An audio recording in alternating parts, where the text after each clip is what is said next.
청취자 여러분들을 여의도 정치로 안내해드리는 시간이죠. 여의도 인포메이션 시사저널 박성희 기자와 함께합니다. 안녕하십니까? 안녕하세요. 자, 어제 이 패스트트랙 충돌 사건 1심 판결이 나왔습니다. 먼저 2019년 당시에 어떤 충돌이 있었고 왜 이 재판에 정치권 관심이 집중된 건지 정리해 주실까요? 네, 사실 패스트트랙 충돌 사건이 벌어진 게 벌써 6년 전입니다. 그러니까요. 예, 정치에 관심이 많은 분들도 사실 이거 기억이 좀 흐릿할 수 있거든요. 네네. 예, 우선 사건을 설명하기 전에 국회 선진화법 이 개념부터 짚어드리겠습니다. 네. 국회 선진화법은 이 최루탄과 주먹질이 난무하는 이른바 이 정글 국회를 막자면서 지난 2012년에 국민의힘 전신인 새누리당이 주도해 통과시킨 법인데요. 네. 그런데 이 도입 7년 만에 이 새누리당의 후신인 자유한국당이 이 법을 처음으로 위반했다는 논란이 불거진 게 바로 이 패스트트랙 충돌 사건입니다. 네. 예, 당시로 돌아가 보면 2019년 4월이거든요. 예, 국회 모습이 말 그대로 전쟁터를 아이고, 예, 네. 방불케 했습니다. 그렇습니다. 문재인 정부 당시인데 이때 민주당 등 여야 4당이 공수처 설치법과 이 선거법 개정안을 신속 처리한 건 이른바 패스트트랙 안건으로 지정하려 했거든요. 네. 그런데 이 자유한국당이 이거 정치적인 야합이다. 이렇게 온몸으로 막아 세우면서 네. 물리적인 충돌이 벌어진 겁니다. 예. 예, 민주당 보좌진이 법안을 제출하려 하니까 일부 한국당 의원들이 복도에 누워서 나를 밟고 가라. 하하. 예, 네. 이렇게 외치기도 했고요. 예. 또 당시 한국당 원내대표이던 나경원 의원이 일명 빠루라고 하죠. 이 네. 쇠 지렛대를 집어드는 장면이 언론에 포착되기도 했거든요. 예. 이후 나 의원이 이거는 사실 민주당 관계자가 문을 부수려고 해서 내가 뺏은 거다. 예, 이렇게 해명을 했습니다. 네. 다만 이 빠루가 이 국회에 등장했다는 그 사실만으로 예, 국민에게는 꽤 큰 충격을 안겼는데요. 네. 또 최입의 당시 바른미래당 의원이 6시간 동안 감금되는 일도 맞습니다. 예, 네. 벌어졌습니다. 네. 제가 아는 한 보좌관도 그때 이 손목이랑 발목 인대가 다 늘어나서 아이고. 예, 한참 고생하기도 했어요. 예. 예, 결국 폭력으로 얼룩진 대결 끝에 이 검찰이 황교안 당시 한국당 대표와 나경원 당시 원내대표를 포함한 27명을 재판에 넘겼는데요. 네. 기소 5년 10개월 만인 어제 드디어 1심 선고가 내려지게 된 겁니다. 네. 그래서 어제 이 1심 판결의 이 선고 결과 또 재판부의 판단 기준 좀 살펴봐야 되는데 정치적 의미를 좀 어떻게 봐야 할까요? 네, 어제 1심 재판부는 패스트트랙 이 충돌 사건으로 기소된 옛 한국당 관계자 이 26명 전원에게 벌금형을 선고했습니다. 네. 예, 나경원 의원이 총 2,400만 원, 그리고 황교안 전 대표가 1,900만 원, 송원석 원내대표가 1,150만 원 등 뭐 금액 차이는 좀 있지만 모두 징역이나 뭐 집행유예 없이 네. 벌금형으로 결론이 난 겁니다. 예. 이건 이제 이 특수공무집행 방해와 국회법 위반 벌금이 합해진 액수인데요. 네네. 사실 가장 관심을 모았던 부분이 이 국회법 위반 벌금이 얼마나 나올까 그렇죠. 이 부분이었거든요. 예. 예, 특수공무집행 방해의 경우에는 금고 이상의 형이 나와야 의원직이 이 상실되는 것에 비해서 네. 국회법 위반의 경우에는 이 벌금 500만 원 이상이 나오면 바로 의원직을 상실하게 됩니다. 네네. 예, 그런데 나경원 의원이 이 국회법 위반 벌금 400만 원이 나오면서 예, 가까스로 의원직 상실은 면했습니다. 네. 또 나 의원 포함해서 현직 국민의 의원 6명 모두 이 기준 아래의 형량을 받으면서 의원직을 지키게 됐는데요. 네. 재판부는 이 성을 선고하면서 국회가 지난 과오를 반성하고자 마련한 의사결정 이 방침을 의원들이 스스로 위반한 첫 사례가 됐다. 이렇게 좀 강하게 질타했습니다. 네. 재판부는 또 패스트트랙 이 충돌은 국회의원의 면책특권 대상도 또 저항권 행사도 아니다. 이렇게 판단했는데요. 네. 다만 이 정치적인 부당성을 공론화하려는 동기는 인정된다. 예, 그렇게 밝혔고 또 이후 선거를 통해서 정치적 판단이 어느 정도 이루어졌다. 이런 부분은 피고인들에게 유리한 양형 사유로 적시했습니다. 네. 이 사건으로 기소됐던 인사들 상당수가 지금 이제 국민의힘 주요 인사들인데 이 야당이 이번 결과 어떻게 받아들이고 있을까요? 네, 국민의힘은 전원 유죄가 나온 점은 아쉽다. 예, 이렇게 평가하면서도 네. 의원직 상실형은 피했다는 점에서는 사실 안도하는 모습입니다. 예. 상황에 따라서 이 개헌 저지선인 백석이 위태로워지는 최악의 시나리오도 그렇죠. 배제할 수 없었기 때문인데요. 네. 국민의힘 지도부는 판결문 중에서 앞서 말씀드린 정치적 부당성을 공론화하려는 동기 이 지점을 특히 강조하고 있습니다. 예. 장동혁 국민의힘 대표는 판결이 나오자마자 이날에 한 거는 입법 독재와 의회 폭거로부터 대한민국 사법 체계를 지키기 위한 소수 야당의 처절한 저항이었다. 이렇게 말했습니다. 네. 그리고 이번 선고를 거대 여당의 폭주를 막기 위한 마지막 저지선이 인정된 판결로 평가했는데요. 네. 재판을 마치고 나온 나경원 의원은 덤덤한 표정으로 정치적인 사건을 6년이나 사법재판으로 끌고 온 건 유감이다. 정치적 항거의 명분을 법원이 분명히 인정했다. 이렇게 말했습니다. 네. 반면 황교안 전 대표는 법이 무너졌다면서 항소 의지를 드러냈습니다. 네. 여당 반응도 궁금한데요. 민주당 이번 판결 어떻게 해석하고 있을까요? 네, 민주당은 국민의힘과는 정반대 해석을 내놓고 있습니다. 네. 의원직 상실형을 떠나서 기소된 국민의힘 의원들 전원이 유죄 판결을 받았다는 점을 강조하고 있는데요. 김병기 민주당 원내대표는 법원의 호된 꾸짖음을 좀 깊이 생각해 봐야 된다. 예. 국민의힘은 이번 판결에 교훈을 얻어서 국민 앞에 부끄럽지 않은 태도를 보여줬으면 좋겠다. 이렇게 당부했습니다. 네. 박수현 민주당 대변인도 단 1원의 벌금이라도 유죄 판결을 받았다면 국민의 법정에서는 그것이 중형이다. 이 점을 좀 명심해야 한다. 이렇게 강조했습니다. 네. 다만 민주당 한편에서는 6년이나 걸린 이 늦은 선고와 검찰 구형보다 크게 낮아진 이 형량에 대해서 네. 비판하는 목소리도 나오고 있는데요. 예. 그래서 일부 민주당 의원들은 이번 판결을 사법개혁의 계기로 삼아야 한다. 이렇게 주장하고 있습니다. 네. 정청래 민주당 대표가 어제 SNS에 글을 하나 올렸는데 네. 오늘의 죄를 벌하지 않았으니 국민의힘이 국회 안에서 더 날뛰게끔 법원이 국회 폭력을 용인하고 용기를 준 꼴이다. 조희대 사법부답다. 이렇게 비판했습니다.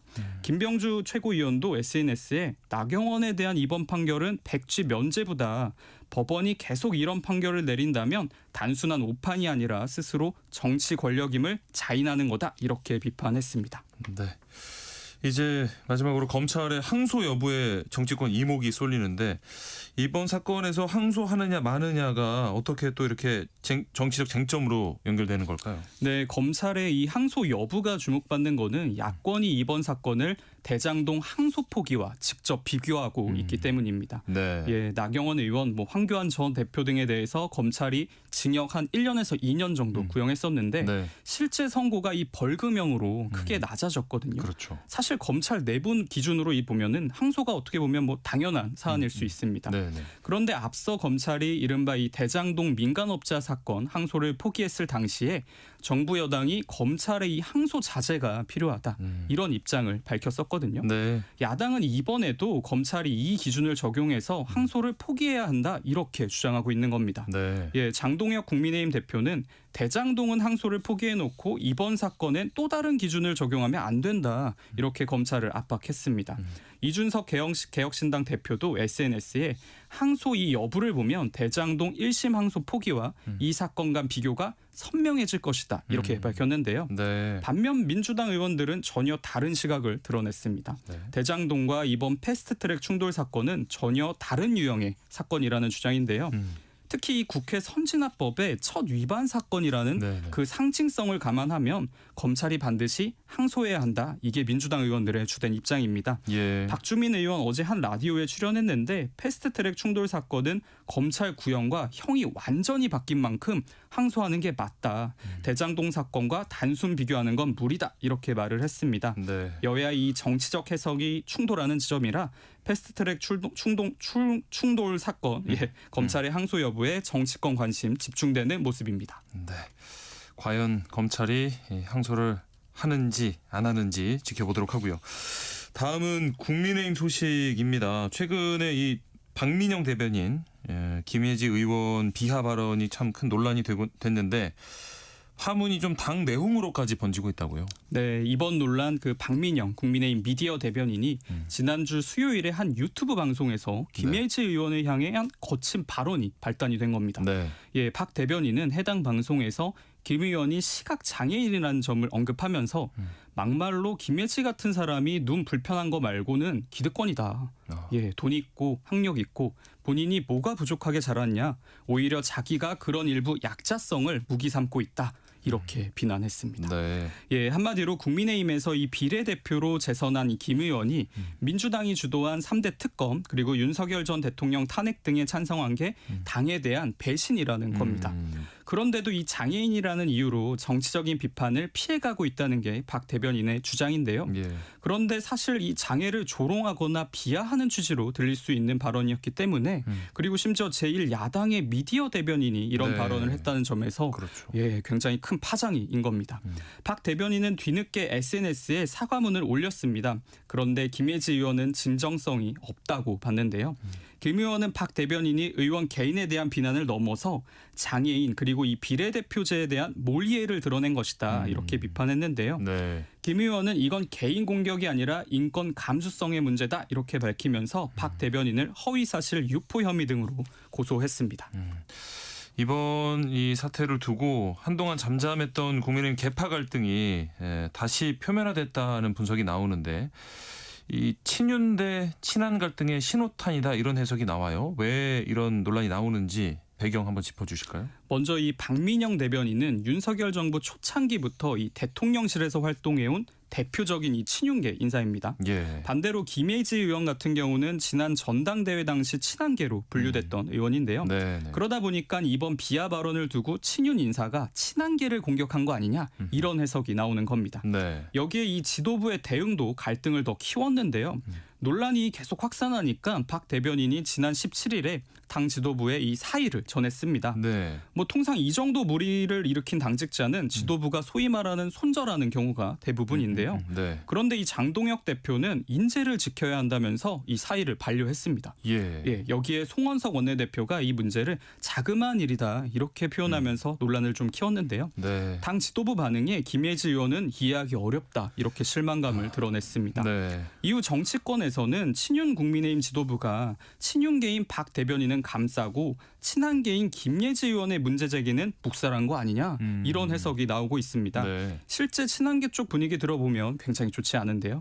김종혁 전 최고위원 외국이면은 이거 정치 생명이 벌써 끝났을 일이다. 이렇게 강하게 비판했습니다. 네. 반면 친윤계 주변에서는 박민영 대변인을 좀 두둔하는 목소리가 거셉니다. 특히 유튜버인 전환기 씨가 네. 지난 18일 자신의 이 유튜브 채널에서 김예지 의원을 향해서 숙청해야 한다. 한동훈 손잡고 윤 대통령 등에 칼을 꽂았다. 반대로 이 박민영 대변인에 대해서는 좌파에서 좀 악마하고 있다 이런 주장을 폈습니다. 예. 이런 발언들이 이젠 김예지 의원의 장애에 비한 논란과는 좀 별개로 친한계를 향한 이 친윤계의 공개적인 공격으로 받아들여지면서 당내 이 감정의 골이 더 깊어지는 모습입니다. 그러게요. 이 전당대회 이후로는 좀 계파 갈등설이 잦아드는 분위기였는데 이번 논란 이후로 국민의힘 이 내부 기류는 좀 어떻습니까? 일단 국민의힘 지도부는 이 박민영 대변인 관련 논란이 이 계파 갈등처럼 비치는 그 시선에는 네. 직접 선을 긋고 있습니다. 예. 송원석 원내대표 지난 화요일에 기자들을 만났거든요.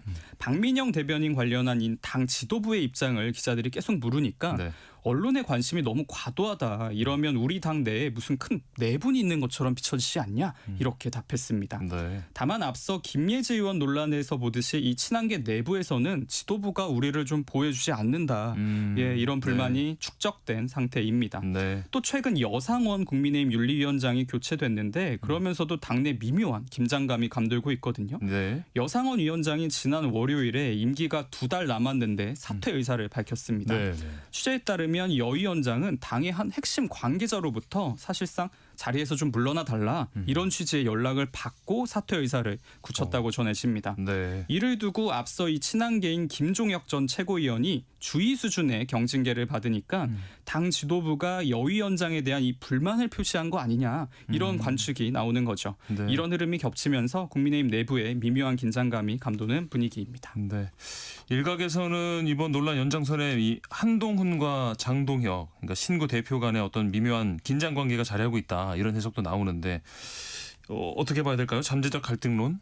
일단 주목해야 할 점이 최근 한동훈 전 대표가 대장동 항소 포기 문제를 이제 정면으로 비판하고 또 론스타 국제소송에서도 사실상 네. 이 정부의 완승을 이끌어냈다 이런 평가가 나오면서 존재감이 좀 급격히 커졌습니다. 네. 최근 뭐 방송사 라디오 가리지 않고 출연하면서 이 야권의 가장 활발한 스피커로 부상한 모습인데요. 네. 반면 장동혁 대표는 이 앞서 박민영 대변인 논란에서 친윤계를 감싸는 듯한 대응을 하면서 리더십의 부담이 좀 커진 상황입니다. 그렇죠. 또 친윤 핵심 인사들이 줄줄이 특검 수사, 사법 리스크에 직면하면서 기존 이 친윤 중심의 구심력도 좀 약화되는 분위기인데요. 네. 이런 틈을 타서 조갑재 대표 등 일부 보수 인사들이 장동혁은 안 된다, 한동훈을 다시 불러야 한다 이렇게 좀 두 전현직 대표의 리더십을 공개적으로 비교, 평가하기 시작했습니다. 네. 여기에 이제 두 사람의 관계사도 잠재적인 이 긴장감을 키우는 요소인데요.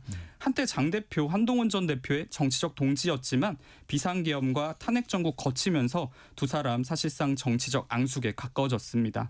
이런 두 사람 사이의 미묘한 분위기 그리고 긴장 관계, 야권을 넘어서 정치권 모두 예의주시하는 모습입니다. 네. 여의도 인포메이션 오늘은 여기서 마무리하겠습니다. 지금까지 시사저널 박성희 기자와 함께했습니다. 오늘 말씀 고맙습니다. 감사합니다.